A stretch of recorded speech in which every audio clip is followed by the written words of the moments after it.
This is the high-purity reverse osmosis system. Commonly called the RO, it is a fully automated process with automatic controls and alarm system. An RO water system includes pre-filtration for particulate matter and chlorine reduction with carbon treatment.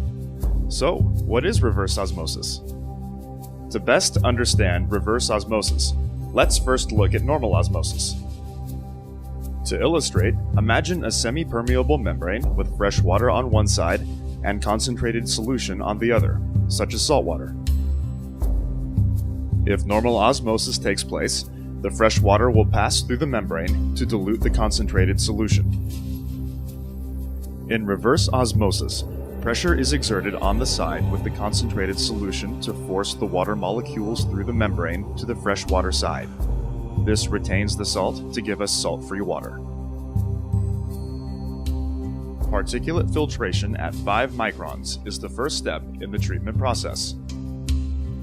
This filter ensures that all particulate matter is removed prior to the next step of filtration, as well as less long-term maintenance of the RO membranes. Reverse osmosis is sensitive to oxidizers such as chlorine, typically found in all city water sources. Therefore, the process and water RO water system includes granular activated carbon, commonly called GAC. The GAC is an absorbent and will reduce the levels of chlorine being sent to the RO membranes. The effluent of the carbon column passes through a higher micron capture filter to capture any carbon fines that may have been released from the vessel.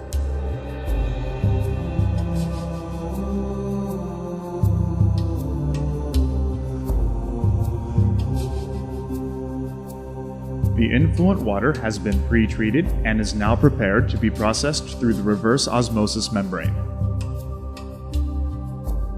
As the water passes through the RO membrane, there is a low pressure switch to protect the pump against low inlet flow or pressure. There are panel-mounted pressure gauges to monitor the pre-treatment and reverse osmosis inlet and outlet pressures. The neighboring control panel is used to monitor water quality and facilitate operational functions. There are 3 streams that exit the reverse osmosis process. The permeate water, which is the clean, filtered, or product water, passes through the permeate flow meter and is sent to the product water storage tank.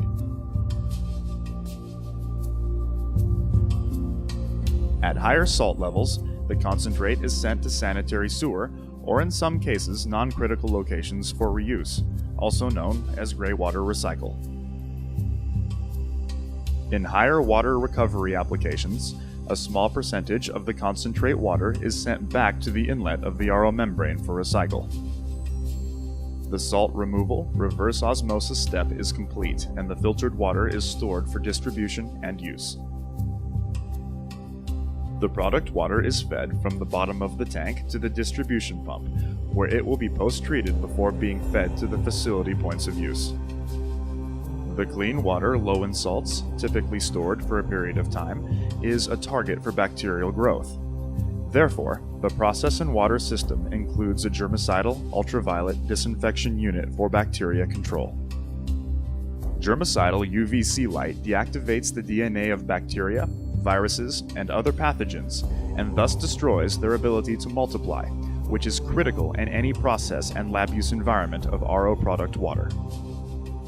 The UV-treated water is passed through a final filter, usually sub-micron, to filter any organic or non-organic matter from the subsequent ultraviolet treatment. In some cases, further ionic removal will be needed to meet deionized water quality.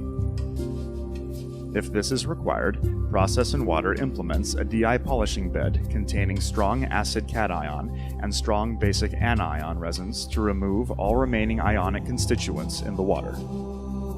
The product water has been post-treated and is ready to be sent to the points of use.